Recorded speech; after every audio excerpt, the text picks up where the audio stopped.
Welcome to Blue Giraffe Finance. Today, let's talk about failed fiat currencies that have occurred in history. We will also discuss gold, cryptocurrencies, and BitCoin.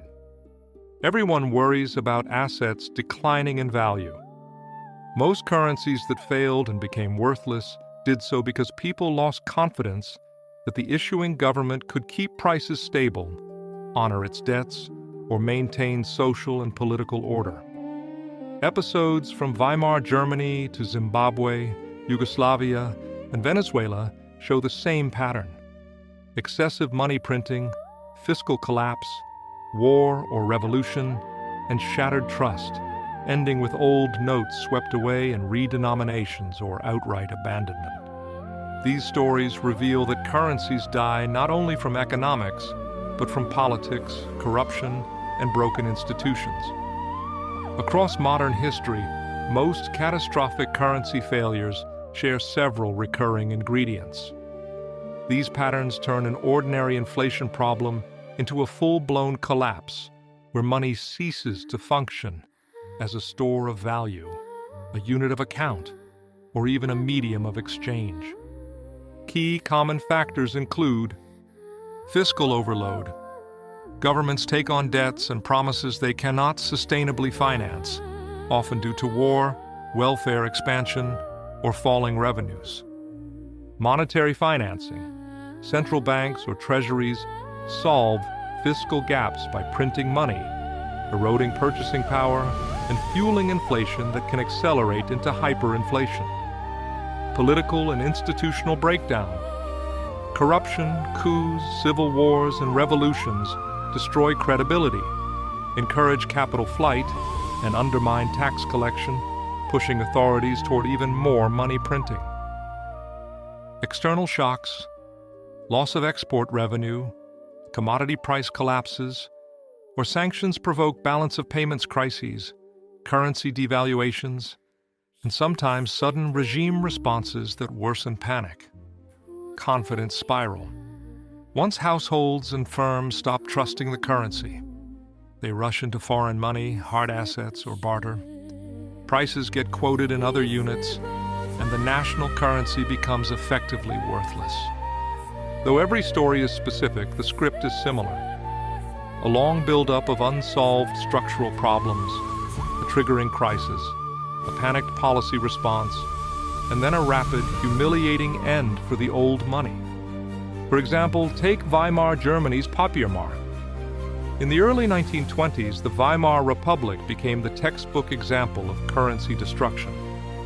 After World War I, Germany emerged with heavy reparation obligations, a damaged economy, and a deeply divided society. The government relied on borrowing and then on outright money creation to pay domestic bills and foreign claims, weakening its mark even before the final crisis. In 1923, a confrontation over reparation payments led France and Belgium to occupy the Ruhr, Germany's industrial heartland. Berlin called for passive resistance, paying striking workers and idled firms even as output collapsed, which meant the state paid wages without tax revenue to back them. To bridge the gap, the authorities printed more papier marks, accelerating an inflation that soon became hyperinflation. Prices doubled in days, then hours. Consequences were dramatic. Middle-class savers saw life savings vanish as bank deposits, and war bonds became worthless in real terms. Workers demanded multiple wage payments per day and rushed to spend cash before it lost value. Wages and prices were adjusted constantly. Shops priced goods in foreign currencies or indexed units. Bartering and payment in commodities or foreign notes spread. By late 1923, the papier mark was essentially dead as money. Stabilization came only when Germany introduced the Rentenmark, restrained money creation, and negotiated restructured reparations, demonstrating tighter fiscal and monetary discipline. Weimar's collapse left a lasting scar, shaping German hostility to inflation and its later commitment to hard money policies. Core reasons the mark failed: unsustainable war debts and reparations, funded through money printing rather than taxation or credible borrowing. A political system too weak to impose unpopular fiscal discipline. A complete loss of domestic and international confidence that the government would defend the currency's value. Then, take Hungary's pengo, which created world record hyperinflation. If Weimar is famous, Hungary holds the record. From August 1945 to July 1946, its pengo experienced the fastest price rise ever recorded, with prices doubling roughly every 15 hours and monthly inflation hitting around 40 quadrillion %. The wartime destruction of industry, transport, and housing left the post-war economy shattered, while reparations and occupation costs strained finances further. Unable or unwilling to raise enough taxes or cut spending, the Hungarian state financed its deficits by massively expanding the money supply. As confidence collapsed, people and firms shifted to foreign currencies or goods as a store of value, forcing the authorities to print even more pengo to buy the same goods and services. This feedback loop drove the hyperinflation to unprecedented speeds. By mid-1946, pengo notes with astronomical denominations circulated, but their purchasing power evaporated between printing and distribution. At that point, the currency had lost its function. Prices were often quoted in more stable units, such as foreign currencies or special account units. The government responded with a radical currency reform, introducing a new forint at a rate of 1 forint equals 400 octillion pengo, effectively wiping out the old money. The pengo failed because war devastation and reparations created huge fiscal needs. Authorities resorted almost exclusively to the printing press without credible reforms or external support. The public, having watched repeated devaluations, refused to hold pengo except for immediate transactions, so no base of confidence remained. Then, take Yugoslavia's collapsing dinar. In the early 1990s, as socialist Yugoslavia disintegrated in war and sanctions, its dinar became another casualty of both economic mismanagement and political breakup. Civil conflict destroyed production, while international sanctions cut access to foreign markets and capital. The federal government lost fiscal control over republics, yet attempted to finance both military operations and social spending. With tax systems disintegrating, authorities printed money to cover deficits. Hyperinflation peaked in 1994, with yearly inflation exceeding 100 billion % and monthly rates approaching 314 million %. Prices doubled roughly every day and a half. The mint could not physically print banknotes fast enough to keep up with price increases. Daily life adjusted in predictable but brutal ways. Prices in shops were posted in German marks, even if payments were nominally in dinars. Workers and pensioners rushed from payday to shops, hoping to spend cash before it lost value overnight.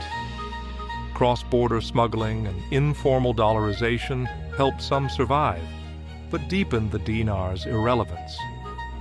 In January 1994, the old Yugoslav dinar was effectively abandoned. Official payments and large transactions shifted to the German mark, and later successor states adopted either their own new currencies or the euro. The dinar's failure reflected collapse of a multinational state with no unified fiscal authority, sanctions and war that destroyed exports and tax bases, reliance on uncontrolled monetary issuance when other funding options disappeared. Then take the Zimbabwe dollar. Zimbabwe's dollar, once relatively strong at independence, spiraled into one of the most notorious modern currency failures. After 1980, the country inherited a diversified economy and robust agriculture, but by the late 1990s and 2000s, a mix of policy decisions and shocks undermined that base. Land reform measures, especially chaotic farm seizures, disrupted commercial agriculture, reduced export earnings, and damaged investor confidence. To maintain public spending and patronage networks amid falling revenues, the government borrowed and, increasingly, turned to the central bank for financing. International sanctions, political violence, and falling production compounded the problem. By 2006, annual inflation was already above 1,000%. By November 2008, estimates put annual inflation around 79,600,000,000%, and daily inflation near 98%. Authorities responded with repeated redenominations, removing zeros from banknotes and issuing ever larger bills, including notes in the hundreds of trillions of Zimbabwe dollars. Each reform failed because underlying fiscal and political problems remained, so people treated new notes as temporary coupons rather than trusted money.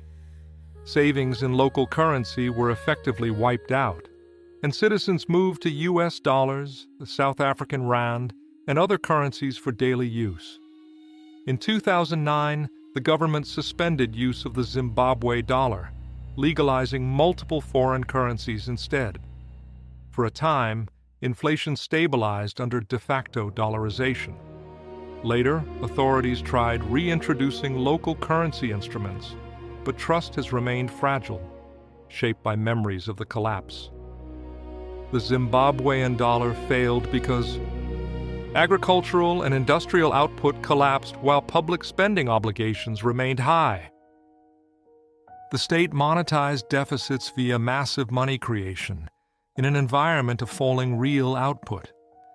Political and institutional instability made promises of reform or discipline not credible, locking the country into a confidence crisis. Next, take the Venezuela's Bolivar. Few stories illustrate the dangers of over-reliance on a single export as clearly as the collapse of Venezuela's Bolivar.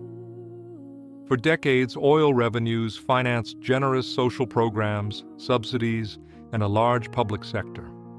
When oil prices were strong, these commitments seemed affordable. But vulnerabilities accumulated: underinvestment in other sectors, expanding public payrolls, and extensive price controls. From the 1990s onward, and especially in the 2010s, a combination of falling oil prices, mismanagement in the state oil company, and intensifying political conflict slashed foreign currency earnings. Instead of adjusting spending, authorities leaned on the central bank, printing money while also maintaining fixed, overvalued exchange rates and strict currency controls. The result was a thriving black market for dollars, shortages of basic goods, and accelerating inflation. By 2018, Venezuela's annual inflation exceeded 1 million%, meeting classic definitions of hyperinflation. The government introduced successive currency reforms, including the Bolivar Fuerte and then the Bolivar Soberano, each time lopping zeros off notes but not altering the underlying fiscal and governance issues. People responded by using US dollars, neighboring countries' currencies, and even cryptocurrencies for everyday transactions, while Bolivar prices became almost meaningless. Key causes of the Bolivar's collapse: extreme dependence on oil revenues, leaving the budget exposed to price shocks; persistent fiscal deficits monetized by the central bank under tight capital controls; deep political polarization, corruption, and institutional decay that destroyed confidence in both economic management and the currency. Next, take Argentina's peso. Argentina's currency history is a saga of recurring currency substitutions, devaluations, and crises, rather than a single catastrophic hyperinflation ending in permanent abandonment. Still, its repeated failures to hold value make it a crucial case. The country has experienced high inflation or hyperinflation in several periods, notably the late 1980s, and repeated currency regime changes, including the Austral. the peso convertible, pegged to the dollar, and later floating rate pesos. During the 1980s, large fiscal deficits, heavy external debt, and political instability fueled inflation that escalated into hyperinflation around 1989 to 1990, wiping out the credibility of the Austral. A new convertibility plan in the 1990s pegged the peso 1-to-1 with the US dollar, temporarily restoring price stability but requiring strict fiscal discipline and limiting policy flexibility. When external shocks and domestic imbalances made the peg unsustainable, Argentina suffered a major crisis in 2001 to 2002, including default, banking restrictions, and a brutal devaluation that shattered trust in both banks and the currency. Since then, the peso has survived as a legal tender, but with chronic high inflation, capital controls, and multiple exchange rates between official and parallel markets, Argentines routinely saves in US dollars and distrusts their own currency for long-term storage of value, meaning the peso functions more as a transactional unit than a trusted asset. The Argentine experience highlights how repeated crises can erode currency credibility without a single formal death. The role of fiscal profligacy, debt overhang, and political divisions in undermining currency regimes. And the difficulty of rebuilding trust once authorities have imposed freezes, devaluations, and ad hoc rules on savers. There are other notable failures and near failures. Beyond these famous cases, many other currencies have failed or become so weak that they function poorly in practice. Some reflect hyperinflation. Others show gradual erosion toward near worthlessness. Examples include Lebanon's pound. After 2019, Lebanon's financial collapse and sovereign default led to a massive depreciation of the pound and a banking system crisis, making the currency one of the least valuable in the world. Iran's rial. Decades of sanctions, war, political turmoil, and repeated bouts of money printing have left the rial officially among the world's weakest currencies. Capital flight and chronic inflation erode its real value. And Sierra Leone's leone and Laotian kip. Low incomes, weak institutions, and limited export bases keep their currencies extremely low in value relative to reserve currencies, though not in outright hyperinflation. A broader survey suggests that over 100 fiat currencies have disappeared through hyperinflation, political dissolution, or replacement in the last century, though many were from small states or short-lived regimes. Each story differs, but the mechanics of loss of confidence are strikingly similar. So, why do currencies fail? Looking across these episodes, several mechanisms recur regardless of region or ideology. Fiscal crisis and unsustainable promises. When states promise more than their tax base and borrowing capacity can support, they face a fiscal limit, the point at which investors doubt they will be repaid in real terms. And rather than cut spending or raise taxes, governments sometimes finance deficits by money creation, especially when institutions are weak or political opposition is fierce. Monetary financing and hyperinflation. Printing money to cover deficits raises the money supply faster than real output, pushing up prices. If repeated and unanchored, this process can accelerate into hyperinflation. And hyperinflation is marked not only by high inflation, but by rapid acceleration, with prices sometimes doubling in days or hours, as in Hungary, Yugoslavia, Zimbabwe, and Venezuela. Currency crises and external imbalances. Countries with fixed or managed exchange rates can experience currency crises when investors doubt the sustainability of the peg given fiscal or external deficits. And when foreign reserves fall and speculators expect devaluation, capital flight intensifies, forcing either a sharp devaluation or capital controls, both of which damage trust in the currency. Political breakdown and corruption. Corruption and weak governance distort investment toward short-term lending and patronage, making economies more vulnerable to sudden stops in capital flows. And war, revolution, or state collapse can devastate productive capacity and tax collection, leaving money printing as the last resort, often under conditions of poor oversight and extreme uncertainty. Confidence and expectations.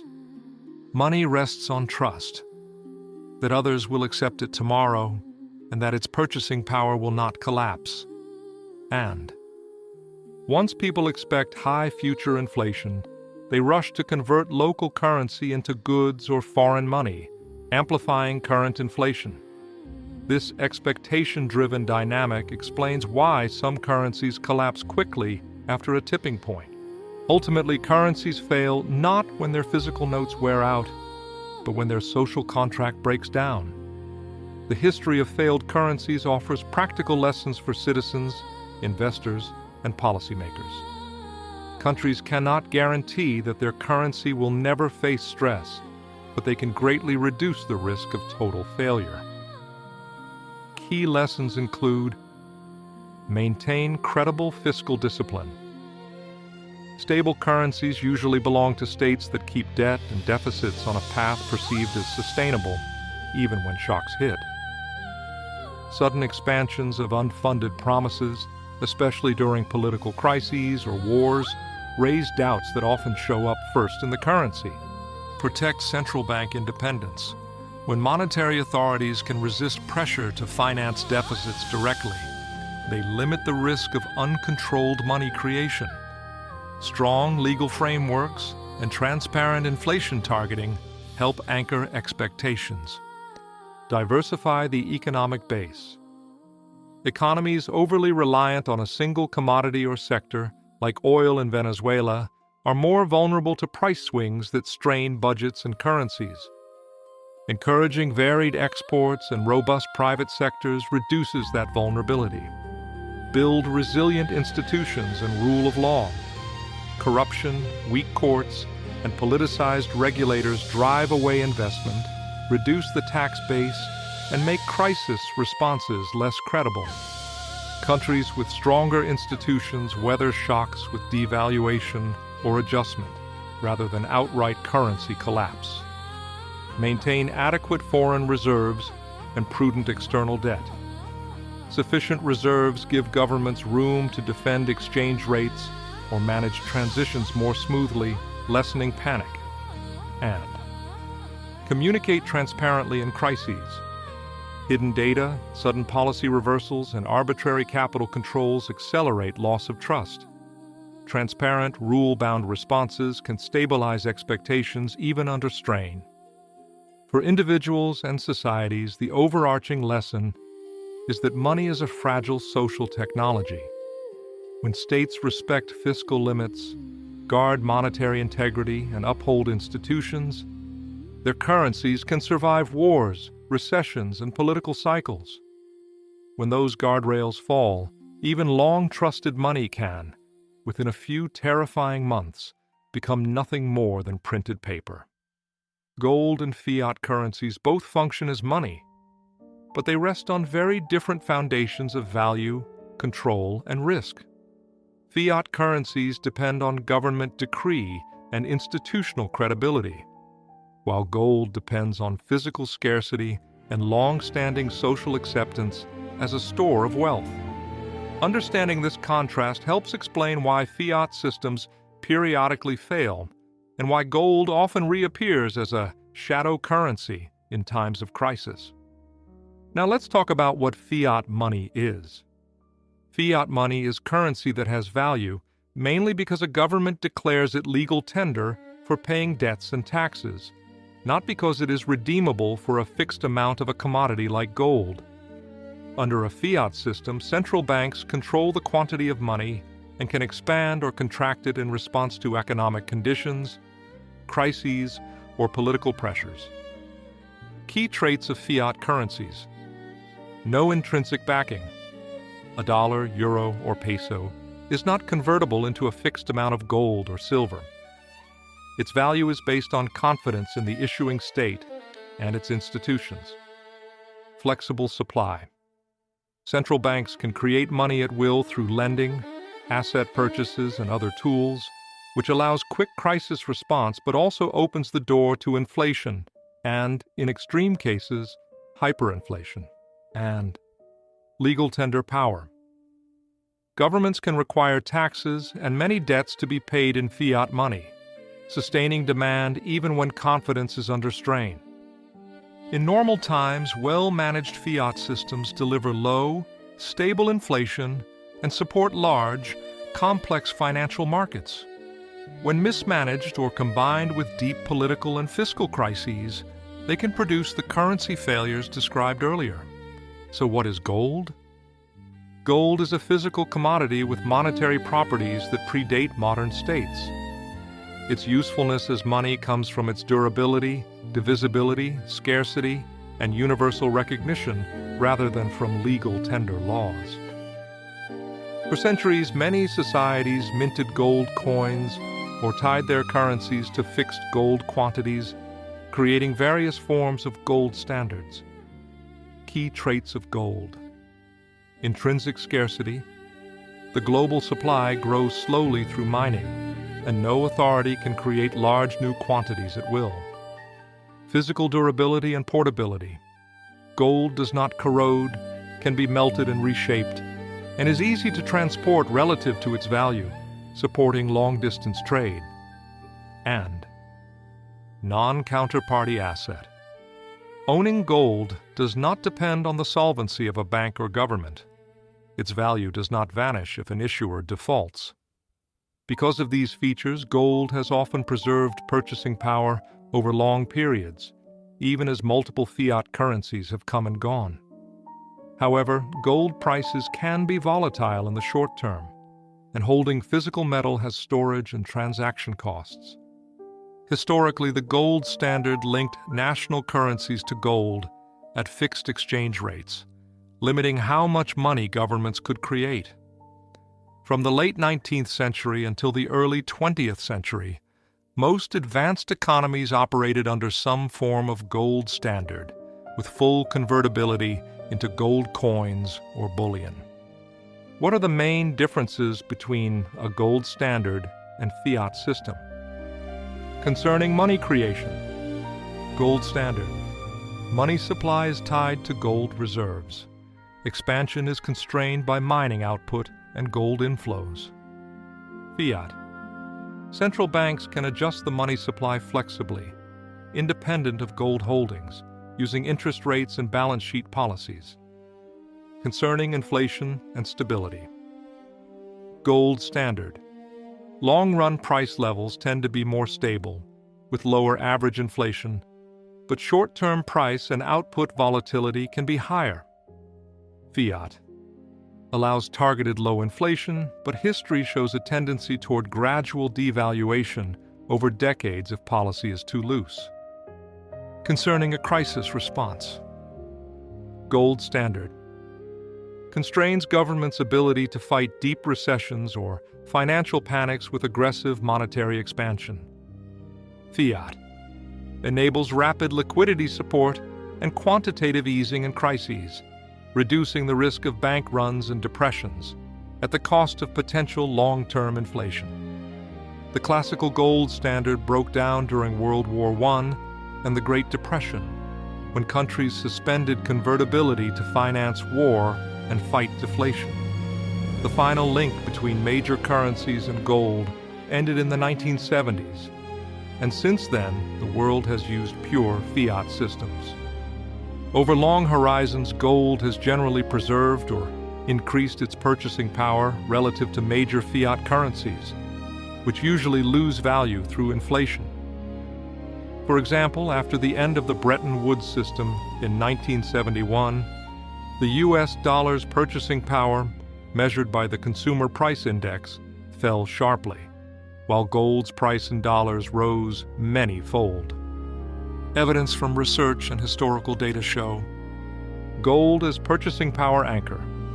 Analyses comparing gold to fiat units show that gold has preserved its purchasing power across millennia, while average global fiat currencies have lost most of theirs through cumulative inflation. Inflation hedge. Empirical studies suggest gold can act as a hedge against inflation, especially in developed economies and during periods of higher or unexpected inflation, though the relationship can be nonlinear and time-varying. Fiat's built-in erosion. Studies and central bank commentary note that fiat systems generally accept a small, positive inflation rate as a policy goal, which guarantees gradual decline in purchasing power, but is seen as the price of flexibility and full employment. For long-term savers, that means holding only fiat cash exposes wealth to slow erosion and, in extreme cases, to rapid collapse when currencies fail. Holding some gold can protect against worst-case monetary breakdowns and inflation shocks, but gold provides no yield and can underperform during periods of low inflation and strong economic growth. In modern economies, fiat currencies and gold tend to play complementary rather than purely rival roles. Fiat money dominates everyday transactions, while gold serves as a reserve, hedge, and psychological anchor when trust in fiat weakens. Key ways fiat currencies and gold coexist. Transactions versus savings. Fiat currencies are more convenient for daily commerce because they are legal, tender, highly divisible, and easily transferred electronically. Gold is better suited to long-term wealth storage and portfolio diversification than to buying groceries. Central bank behavior. Many central banks hold substantial gold reserves alongside foreign currency assets, viewing gold as insurance against financial and geopolitical shocks that might undermine fiat holdings. Crisis dynamics. During periods of monetary expansion, rising inflation fears, or geopolitical tension, investors often shift some wealth from fiat assets into gold, driving gold prices higher relative to currencies. Fiat systems work when institutions are strong, disciplined, and transparent. They can fail dramatically when those safeguards break. Gold, by contrast, does not depend on policy promises, but it cannot, by itself, provide the flexibility needed to manage a complex modern economy.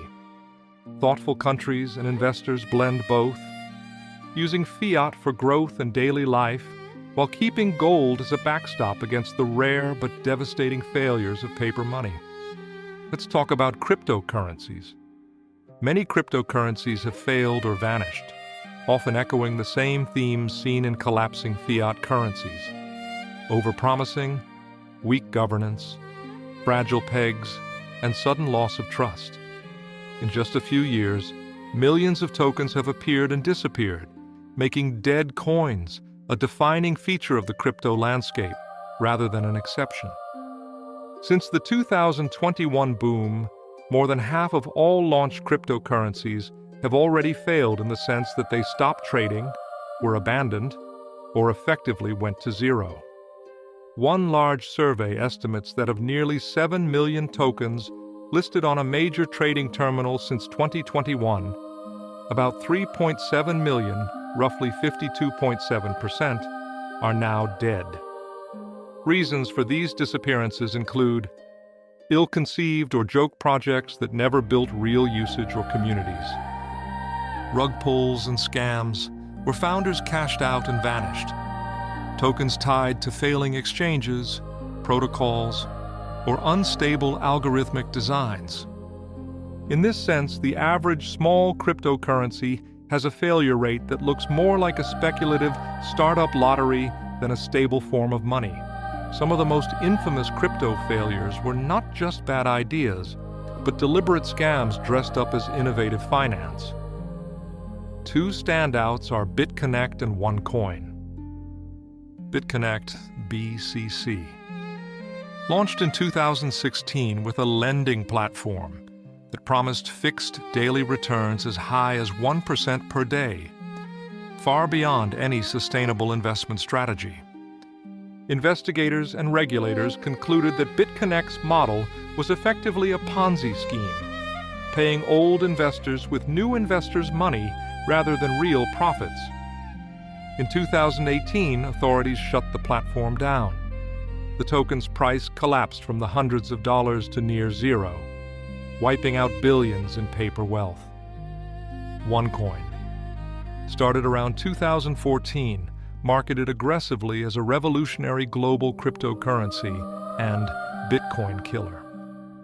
There was no genuine public blockchain. Tokens were created inside a closed database controlled by the company, while promoters used multi-level marketing tactics to recruit buyers worldwide. Authorities later described OneCoin as a massive fraud. The founder, Ruja Ignatova, disappeared and is now wanted internationally, while investors worldwide lost billions.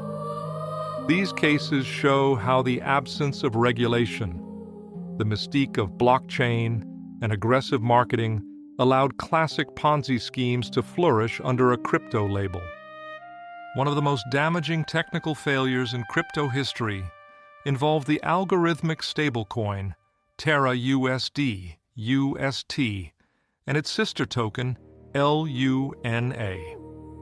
Terra USD aimed to maintain a one-to-one peg to the US dollar without holding dollar reserves, relying instead on an arbitrage mechanism involving Luna. UST could be minted or burned by swapping against Luna, theoretically keeping UST at its peg. To attract users and capital, the associated Anchor protocol offered extremely high yields, around 20% annually, on UST deposits, drawing tens of billions of dollars into the system. In May 2022, the system unraveled. A wave of selling pressure pushed UST slightly below its dollar peg. As confidence faltered, more holders rushed to exit, triggering a feedback loop where minting Luna to absorb UST supply caused Luna's price to collapse. Within days, UST lost its peg entirely, plunging to a fraction of a dollar while Luna's value fell from around $119 in April 2022 to virtually zero. Rough estimates suggest about $40 to $60 billion in market value evaporated, affecting retail investors across the globe and setting off a broader crypto credit crisis. Terra's failure highlighted the fragility of algorithmic pegs that rely on market confidence rather than hard collateral, especially when promised yields far exceed realistic risk-adjusted returns. Just as fragile banks can imperil fiat systems, centralized crypto exchanges have been focal points of collapse. Two emblematic examples are Mt. Gox and FTX. Mt. Gox, Tokyo, 2014. At its peak, Mt. Gox processed about 70% of global Bitcoin trading volume. Years of unpatched security holes and poor internal controls allowed hackers to drain the exchange's wallets. By 2014, about 850,000 Bitcoins were missing, worth roughly $450 million then and tens of billions at later prices. Mt. Gox halted withdrawals, filed for bankruptcy, and triggered the first major modern crisis of confidence in centralized crypto platforms. FTX, Bahamas, 2022. FTX rapidly became the world's second largest crypto exchange, valued at around $32 billion, heavily promoted through celebrity endorsements and sports sponsorships. In November 2022, reports suggested that FTX and its sister trading firm Alameda Research were deeply entangled, with customer deposits allegedly used for risky proprietary trading and illiquid investments. A rush of withdrawals, around $6 billion in about 72 hours, revealed a massive liquidity shortfall. FTX froze withdrawals and soon filed for bankruptcy. Subsequent investigations described widespread fraud and misuse of customer funds and the collapse rippled through the industry, dragging down lenders such as BlockFi, Celsius, and Voyager. These failures did not kill Bitcoin or Ethereum, but they destroyed the exchange tokens and user balances tied to those platforms, showing that crypto risk often lies not in the base protocol, but in centralized intermediaries. Beyond high-profile names, there is a long tail of minor cryptocurrencies that have quietly died. Researchers and market trackers use the term dead coins to describe tokens that have no active trading volume, abandoned or deleted websites and social media accounts, developers who have disappeared or openly exited the project. One industry analysis estimates that more than 50% of all cryptocurrencies launched since 2021 fall into this category. Many were meme tokens with no real use case, created quickly during bull markets to ride waves of speculation. Others were associated with small decentralized finance, DeFi projects that failed to gain traction or succumbed to code exploits and governance failures. Overall, the crypto ecosystem has seen repeated cycles of rapid token creation, speculative mania, and mass extinction when liquidity dries up and attention shifts elsewhere. So, why do cryptocurrencies fail? Across these cases, crypto failures tend to cluster around a few key themes, many of which parallel the causes of failed fiat currencies, while adding new, technology-specific risks. Structural Ponzi dynamics. Projects that promise high, risk-free yields with no sustainable revenue or collateral often rely implicitly on constant new inflows of money. When growth slows, they implode. Design flaws and unstable pegs. Algorithmic stablecoins like Terra USD depended on market confidence and reflexive feedback loops. Once the peg cracked, the design amplified rather than dampened the panic. Centralization and custody risk. Exchanges like Mt. Gox and FTX concentrated billions in customer assets behind opaque governance and weak controls, contradicting crypto's decentralization ideal.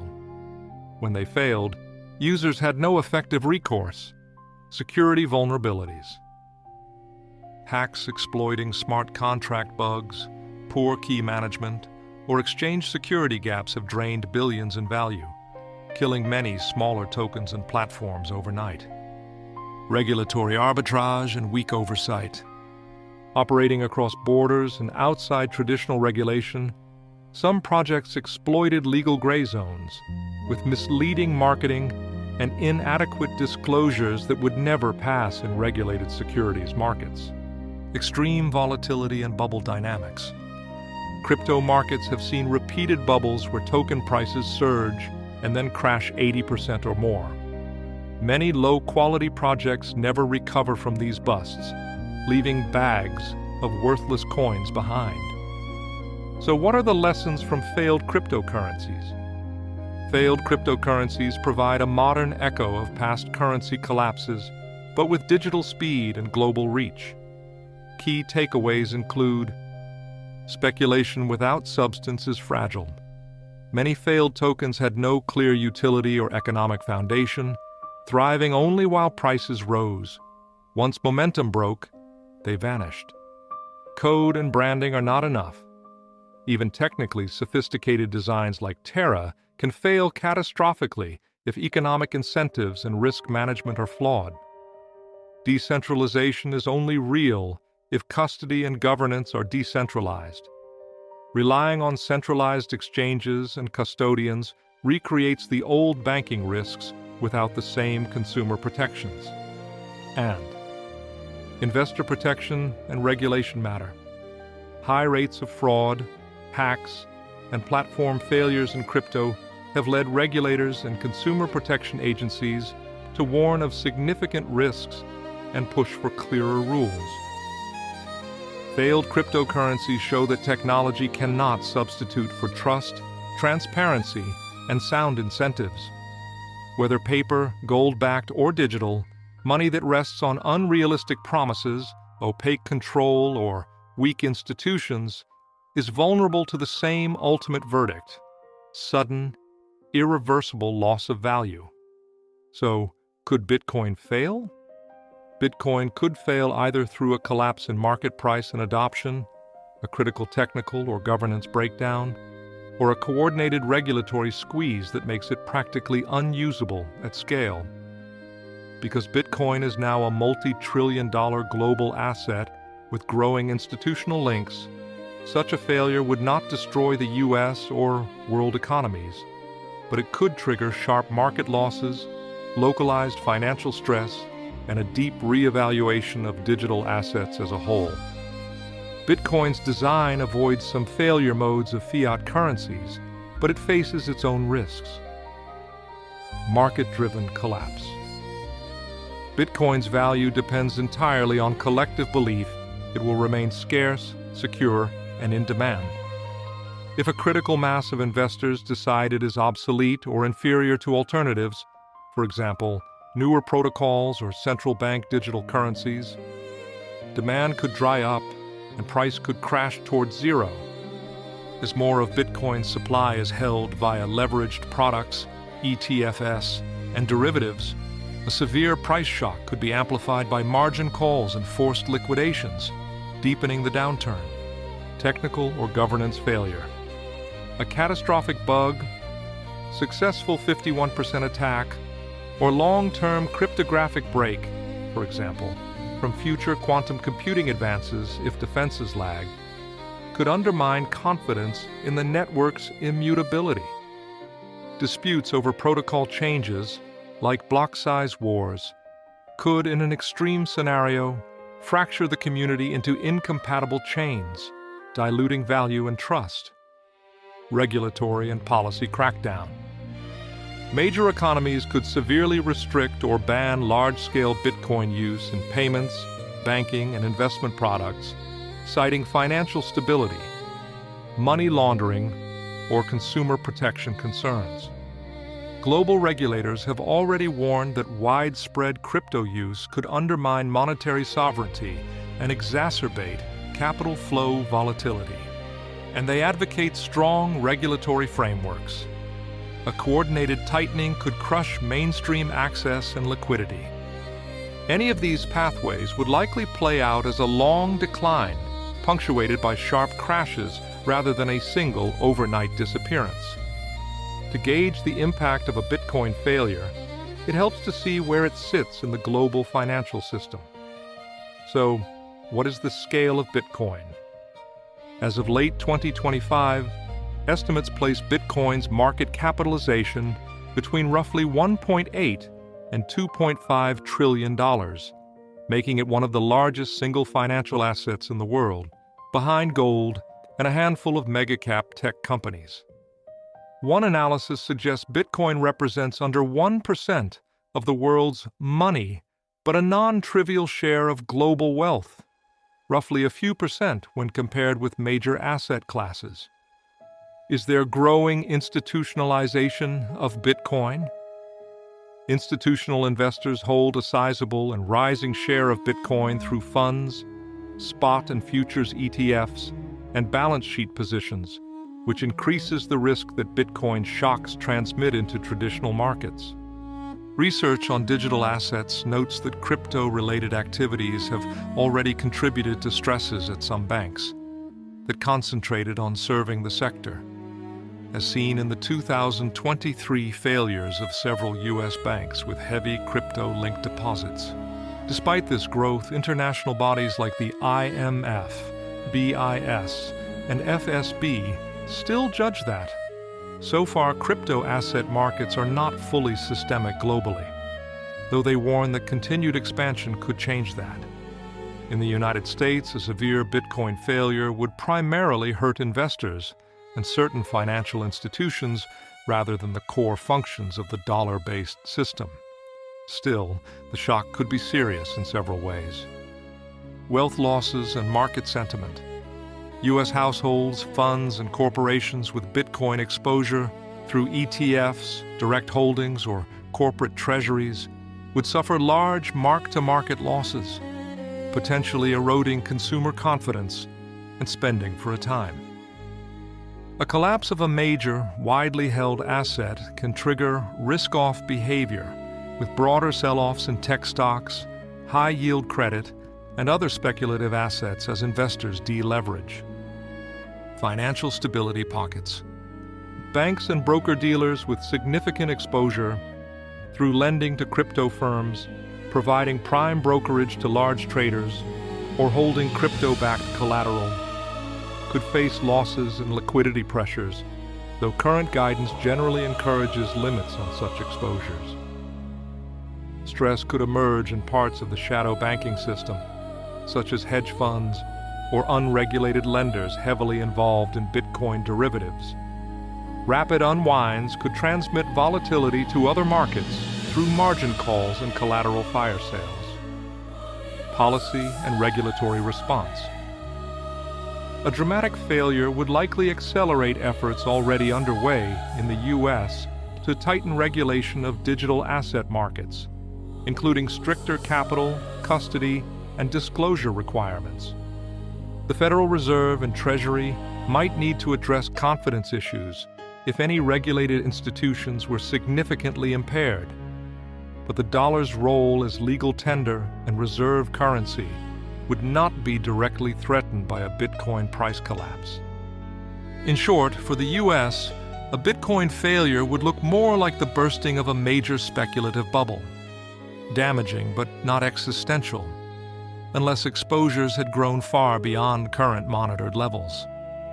Outside the United States, the risks would vary by country, depending on adoption, integration with banking systems, and regulatory frameworks. Emerging markets with high adoption.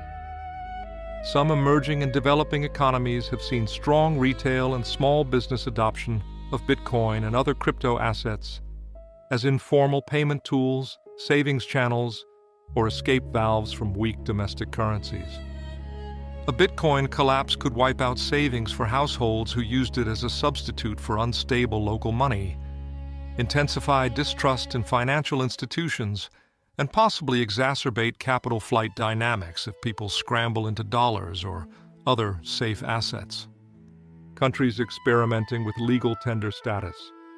The IMF and FSB have warned that making crypto assets legal tender can undermine monetary sovereignty, complicate tax collection, and introduce new volatility into public finances. If a country that had granted Bitcoin legal tender or quasi-official status experienced a collapse, its domestic banking system and public balance sheet could come under acute stress, forcing emergency stabilization and, likely, reversal of the policy. Cross-border and systemic channels. Global reports highlight several potential contagion channels: market, liquidity, credit, and operational risk transmitted through banks, funds, and payment systems with crypto linkages, and sudden cross-border capital flows as investors exit crypto into other currencies and assets. A disorderly Bitcoin collapse could coincide with or aggravate other shocks. For example, tightening global financial conditions, making it harder for vulnerable countries to roll over debt and maintain exchange rate stability. Even so, since Bitcoin remains a relatively small slice of global wealth and money, international bodies currently see crypto as a potentially amplifying factor rather than the central driver of a global crisis.